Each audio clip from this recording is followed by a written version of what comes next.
So, Shanti, today's Murli is about balance, and Baba is talking about the balance between spiritual intoxication and mercy.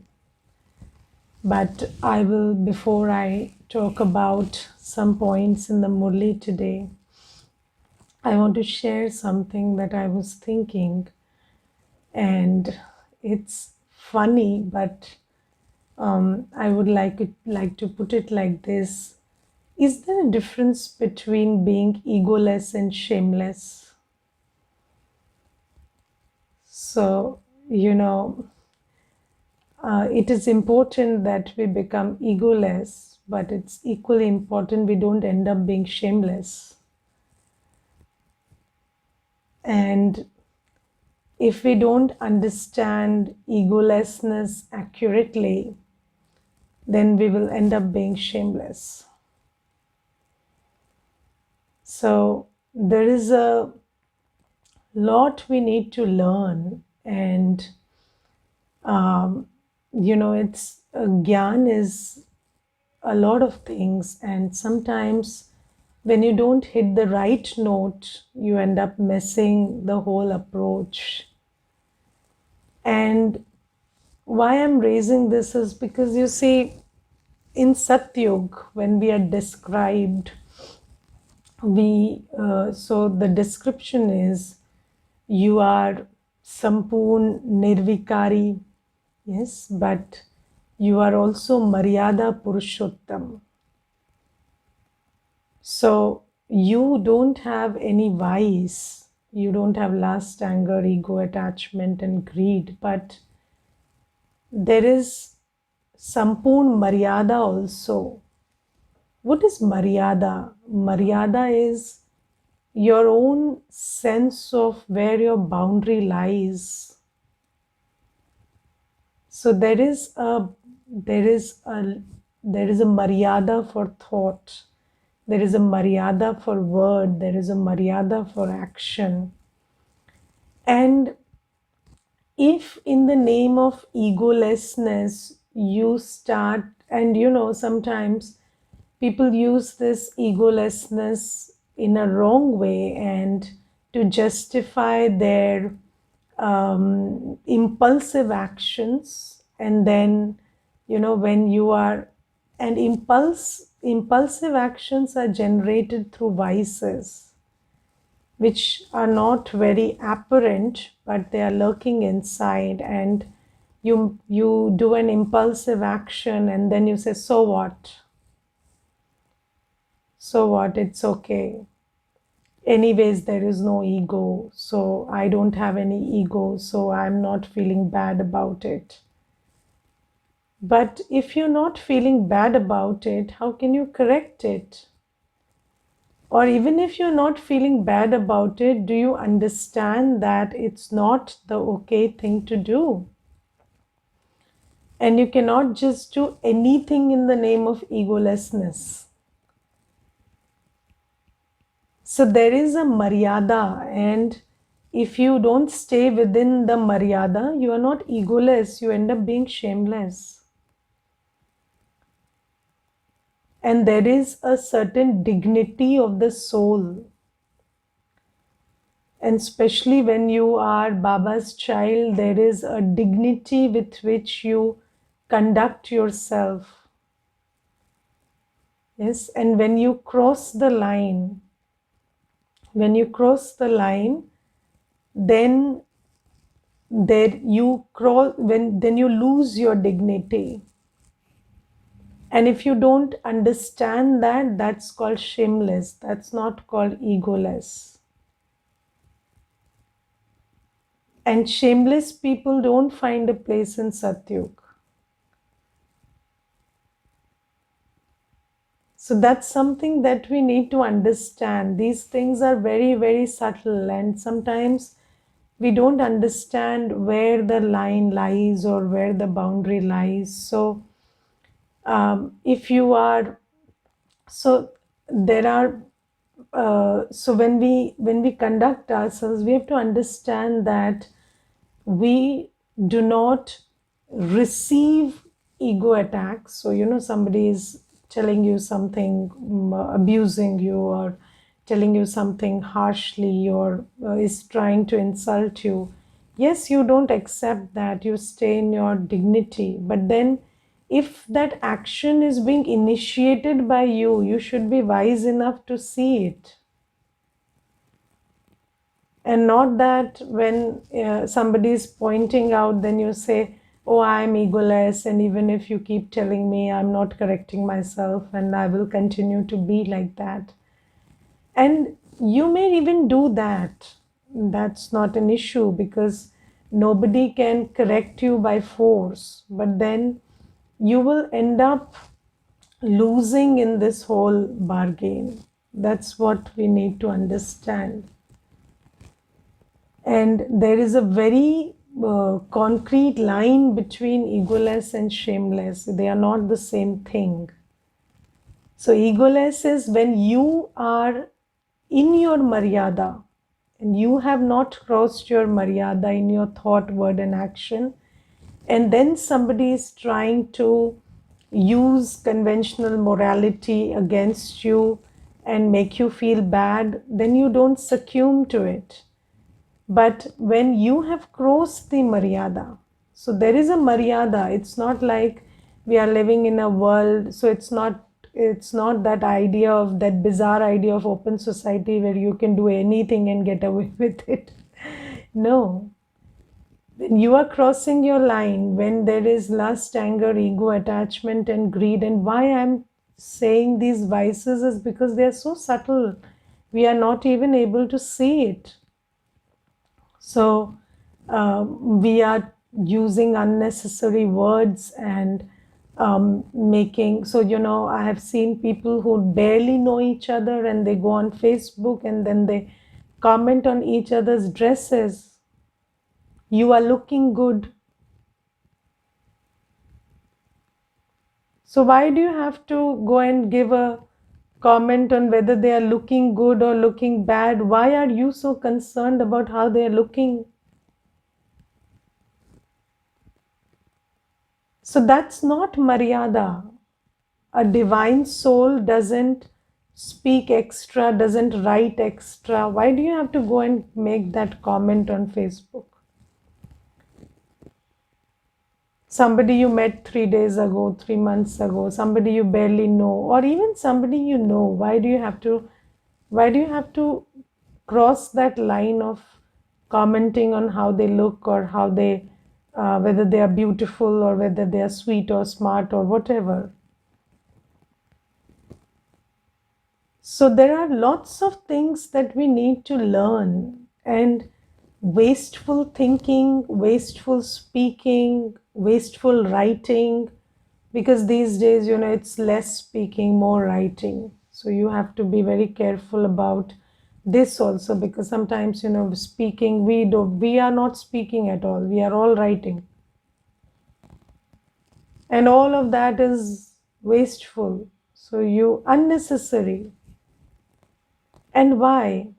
So, do you understand? It's driven by lust, it's driven by emptiness.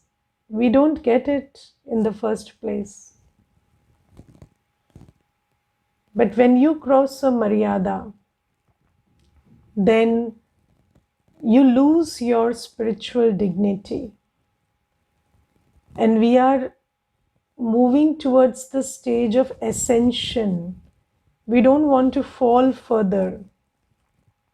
And there is a maryada for everything. Baba has given us a maryada for everything. And we are not shameless people, we are egoless. We have to conduct ourselves with dignity. And that dignity may not be recognized, but that dignity, it makes sure that you stay in your spiritual intoxication. If you do actions against spiritual maryada, you will lose your spiritual intoxication.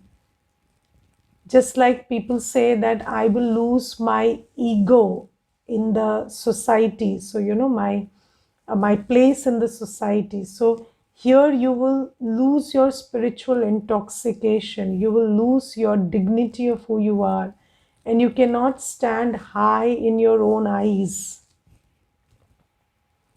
And that's why, this spiritual intoxication has become such a big subject, because it cannot just, I am pure and I am great. You can't keep telling yourself that and have spiritual intoxication.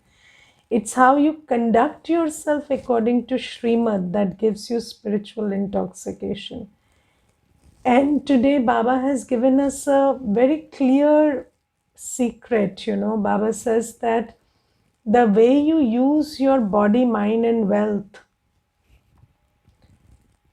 creates your spiritual stage. And if we are, and time is a very important thing. So, what we do with our time, how we use our time, or what are we thinking, or inside, or how we are using our money, or how we are using our physical energy, that creates our spiritual intoxication. It's not just 5 minutes of saying, I'm a pure soul, I'm a peaceful soul. That won't ensure it. How does a peaceful soul think? How does a pure soul talk? How does a pure soul conduct itself? That's important. If I'm not conducting myself according to my virtues, then I am not pure, and my heart won't testify that I am pure. And there'll be no spiritual intoxication. And everybody in this Karam Kshetra is doing Karam. Nobody is sitting, even if you're sitting, it's Karam. So everybody is doing karma. But when you are doing the karma, what's important is what's driving you.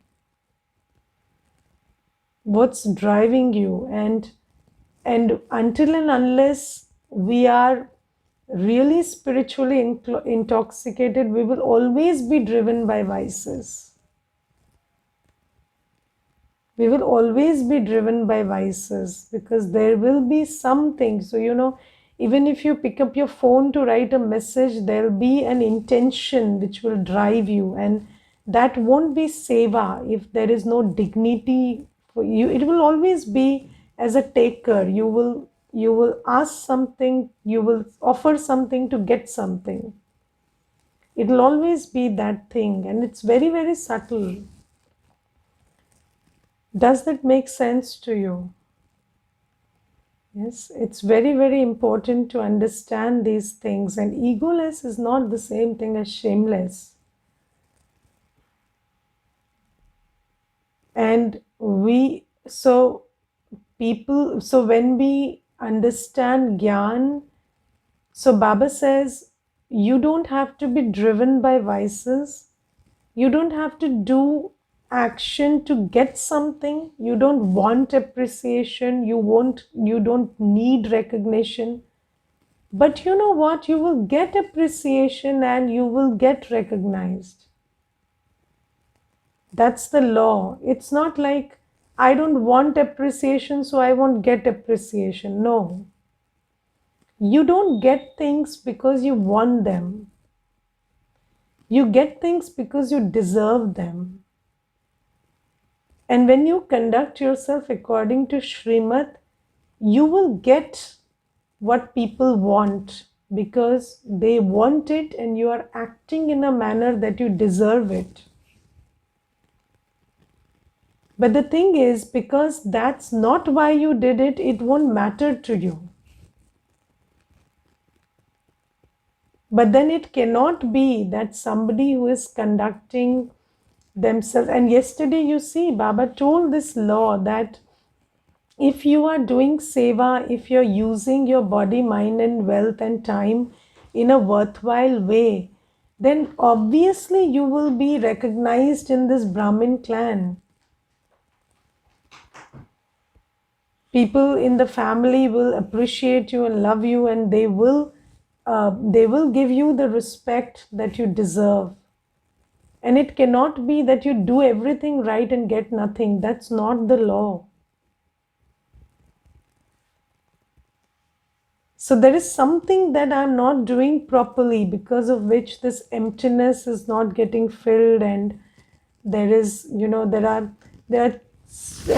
Baba's children who say that I've been meditating for 10 years and I'm nowhere. So you're not meditating. You're deceiving yourself just like you deceive others. You have no intention to practically apply it in your life. Meditation can be an act of self-deception also. If there is no pure intention to belong to Baba or be pure. So, you're making yourself feel good about yourself by sitting half an hour and doing Baba Baba and Atma Atma. That's not going to help. So Baba says that you have to see that all through the day, how are you using your time, mind, wealth, and physical energy? Are you using it for seva? Are you using it for spiritual progress? What kind of karma are you creating out of it? And one day has 24 hours. Just think about it. And in that, every hour 60 minutes and every minute 60 seconds. What are you doing with that time?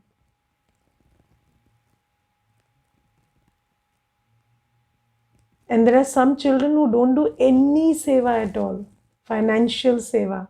What are you doing with your money? Where is it going? Check. Where is your physical energy going? 1 hour you're listening to the class. Where are you spending your physical energy the rest of the time? And that's all creating karma. And we are in this karam kshetra, this machinery where every day you are getting these free gifts, 24 hours of time.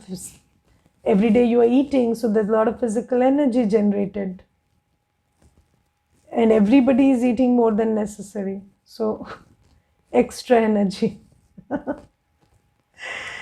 And then there is no physical jhadu pocha, nothing these days. Then where is all that energy going? What are you doing with it? That's creating your karma. You have the capacity to think at least, I think, 20 thoughts a minute. And then what are you thinking? Whether you're conscious or unconscious about it doesn't matter, but you're thinking anyway. And I think every one of you is well endowed with money also. So what's your money doing? Even if it's sitting in the bank, it's going to some use. That's creating your karma.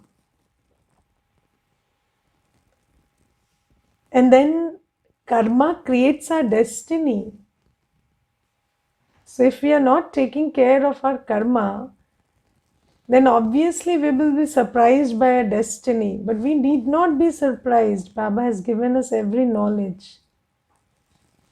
And Baba today says in the Murli that you get caught up in loss and gain of a very limited nature. I lost this, I gained this. And Baba says it doesn't matter at all. Even if it's a transaction of 1 crore of rupees, doesn't matter. Because your karmic journey is much longer than that. And what you're creating every second, the karma you're creating, will create your final destiny. And those who are doing the right karma won't mind losses. But it's a very intuitive thing. It's not like you can train yourself into feeling okay in a loss. No. It's not training, it's being. When you are that soul, then you don't mind the loss because you've earned the income that is permanent, that's not perishable, that's spiritual in nature. Because you've used your body, mind, wealth, and time effectively according to Srimad. And then you understand that this short term loss means nothing. Because, anyways, everything is perishable. And some people will lose it today, some people will lose it tomorrow. So you don't mind the body going through an illness, you don't mind financial loss, you don't mind anything because you know that this is not what really matters. And you are focused on what really matters. And if you're not focused on either, then obviously the more physical will matter more. So, have I earned that spiritual income which will? So, let me give you an example. So, there was this brother, and he's into some business, and his truck got, caught by the sales people. So, they sales tax people drove away his truck, and then he so he was crying over it, and there was a BK brother, and he was telling that brother that, you see, my truck was seized, and now I have to go, and there is a lot of formality and hassles through which I have to go, and then it will be released. And then that brother said, so did you read today's Murli?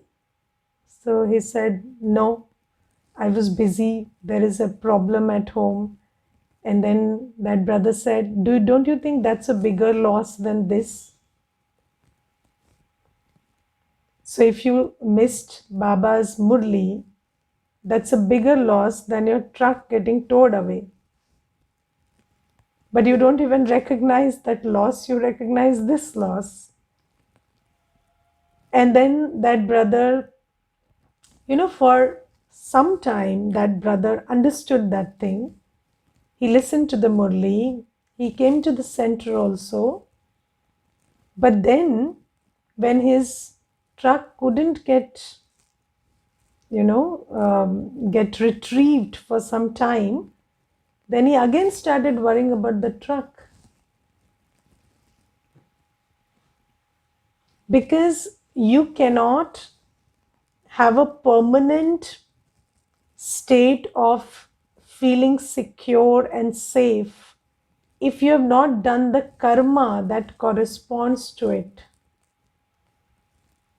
If you have invested all your thought and time and energy into your business, then obviously when your business gets up and down, it will have an effect on you. And if you have invested your time and thought and money and everything enough into Baba's Seva, then Baba's Seva and the power that comes from Baba's Seva will be able to pull you from that worry. So it's a very clear transaction, and if we don't get that, then these ideas won't work. So Baba is not giving us consolation. Baba is giving us formula, method. And the effect of a consolation is not long. But the formula that Baba is giving us is foolproof. So if we follow that, we will get what Baba is saying. But we need to understand that, and we cannot be egoless without having self-esteem. And self-esteem doesn't come by just saying I'm a peaceful soul, pure soul. Self-esteem comes by your karma. You know who you are. Even if nobody is watching, you know what you're doing. And if you're not doing the right thing, your heart will never say you are worthy. That's the problem. You are seeing everything you're doing. And even if the soul is weak, and they are not able to do what they think they should do, still the heart will know that you're not doing the right thing. So here there is no hypocrisy, no scope for hypocrisy, because it's you against you.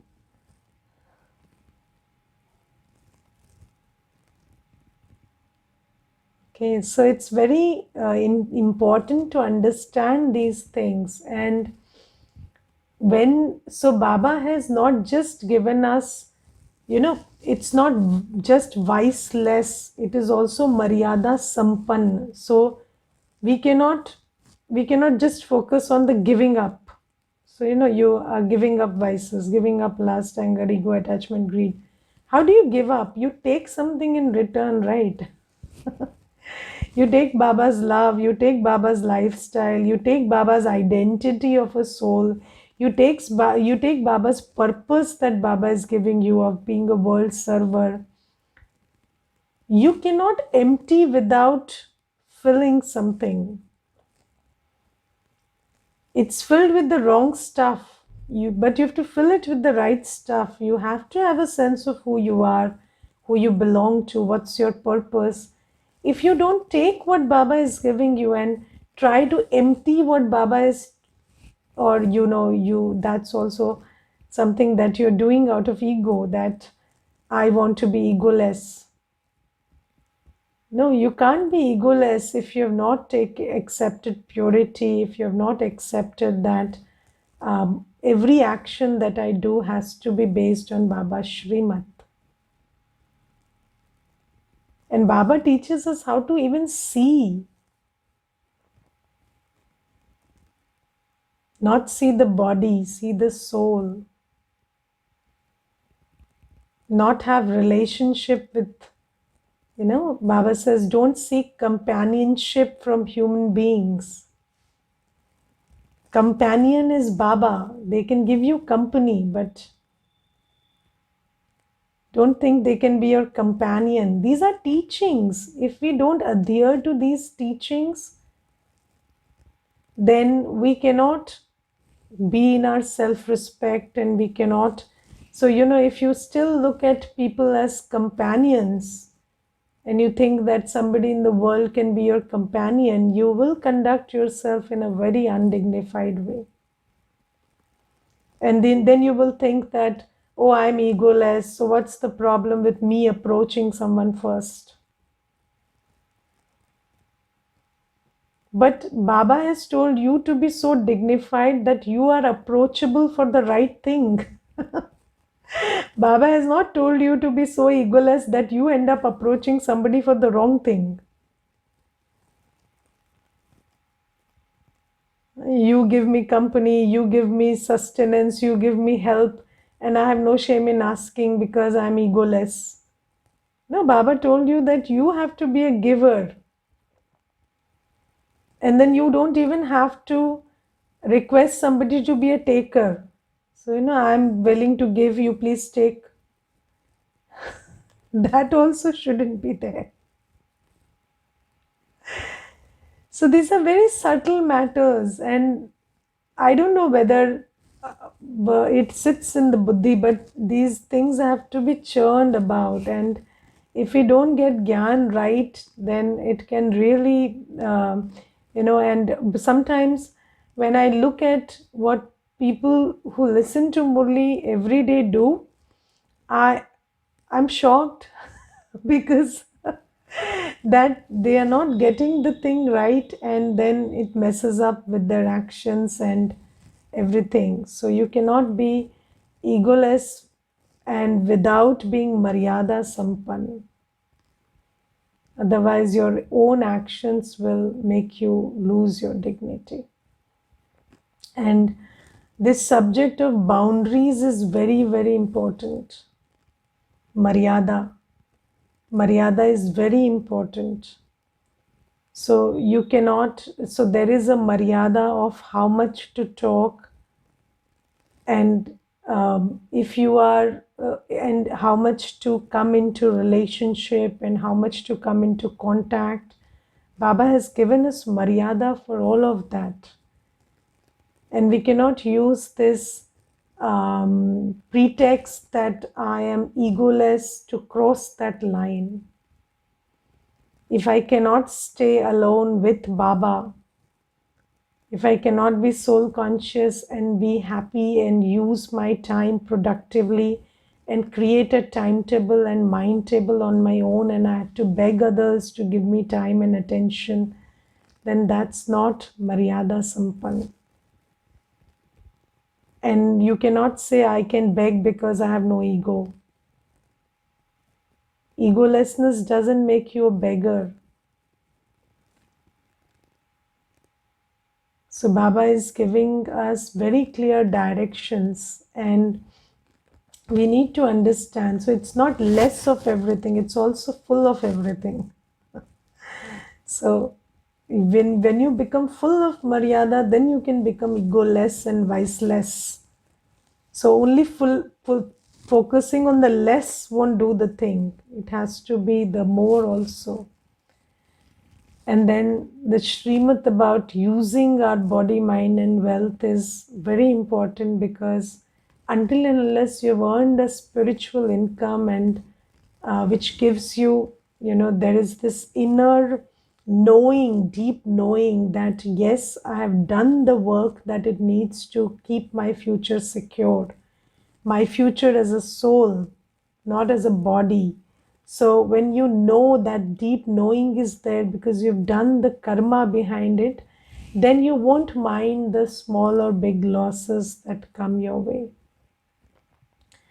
And then today Baba talks about the balance of spiritual intoxication and mercy. So, you cannot have mercy without. So, in the world, people try to show acts of mercy, and I use this example many a times. It's a very Gisapita example, but I'll still give it. It's the best I have thought of until today. And so, there is a beggar around the street where you live, and then you've seen that beggar and you have mercy, and then you go and you freshly pack your lunch for office, and then on the way you see this beggar, and then you feel like giving your lunch to the beggar, and then you empty the contents of the of your lunch box into the bowl of the beggar, and you think it's an act of mercy, and then the beggar doesn't like what you cooked, and he just takes that bowl and puts it in the dustbin in front of you. Do you feel good? Now, the paradox is, how can an act of mercy make you feel miserable? Acts of mercy are supposed to make you feel good. But then, how can an act of mercy make you feel miserable? And why I'm giving this example is because many people who supposedly are very merciful and who think that we do a lot of good karma are very miserable on the inside.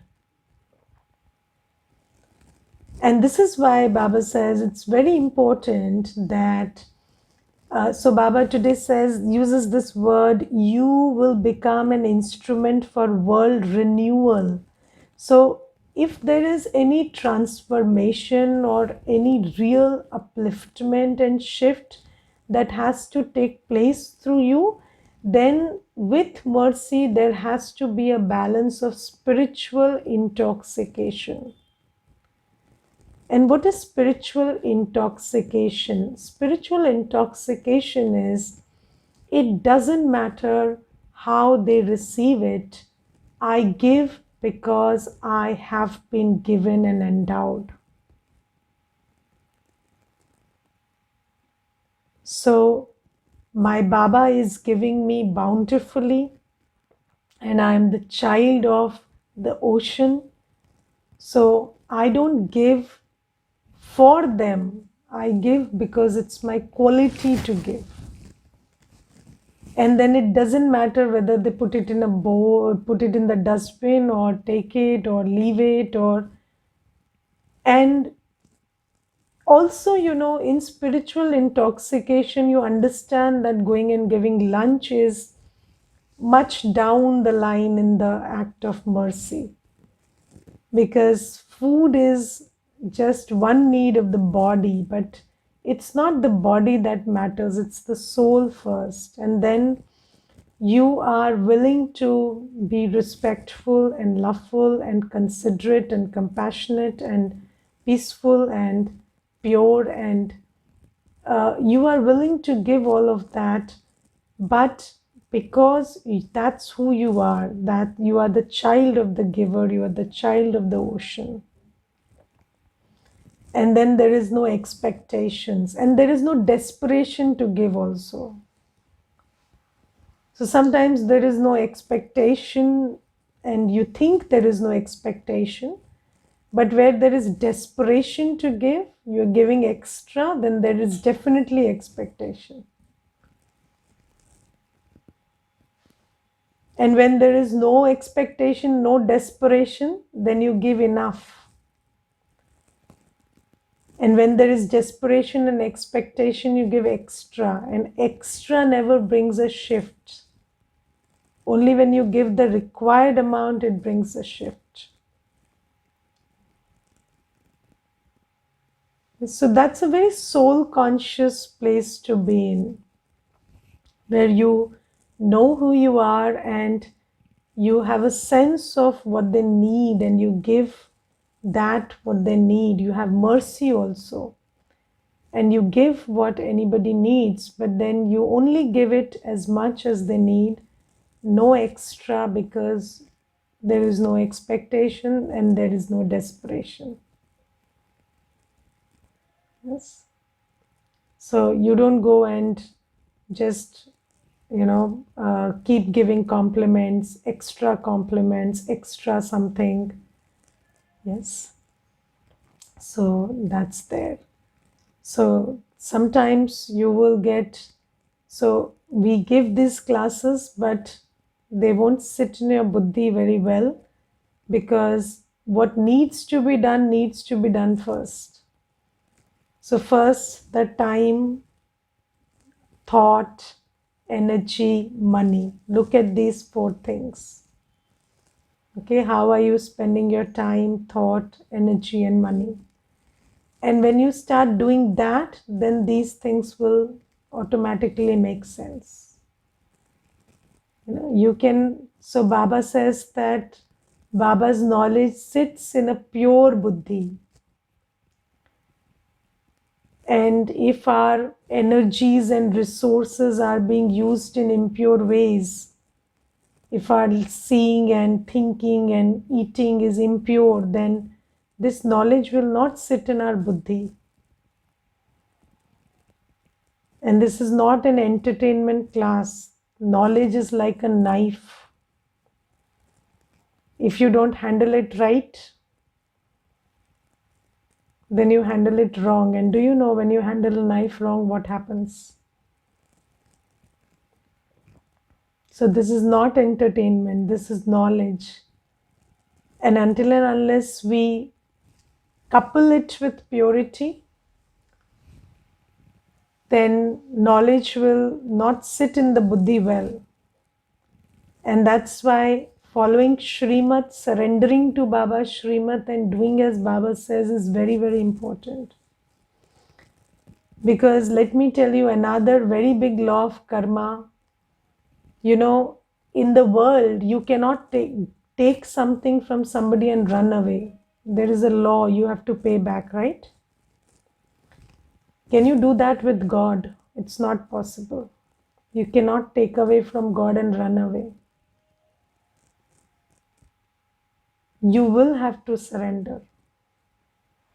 You will have to give back. You will have to do as He says. Otherwise, you will not be able to take the benefit you think you can take. Okay, so these things have to be very, nicely understood. And spiritual laws are full and final. They don't compromise for anybody. Okay. Now there is a slogan today: surrender your waste thoughts out of love for the Father, and this is a real sacrifice. So, waste thoughts. So, everything begins with a thought. Every wasteful karma begins with a thought. And if you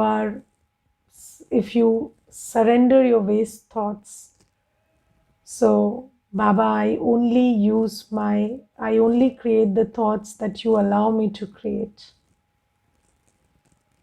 And waste thoughts are time pass thoughts which never pass your time, they ruin your destiny. Yes, so they are not time pass. Thoughts create destiny. So Baba says, if you have love for Baba, and love for Baba is a very important subject. So many people think that you can just follow the Murli and, just become a deity on your own. No. If there is no love for Baba, you cannot do anything, because an empty soul needs fulfillment, needs love, needs support. And we cannot fill ourselves on our own. So we cannot give up, we cannot accept without this loveful relationship with Baba. So this love for Baba is very, very important. So in this spiritual journey, seeing Baba, being with Baba, having that deep love with Baba, doing everything with Baba, that's the way. There is no other way. Om Shanti.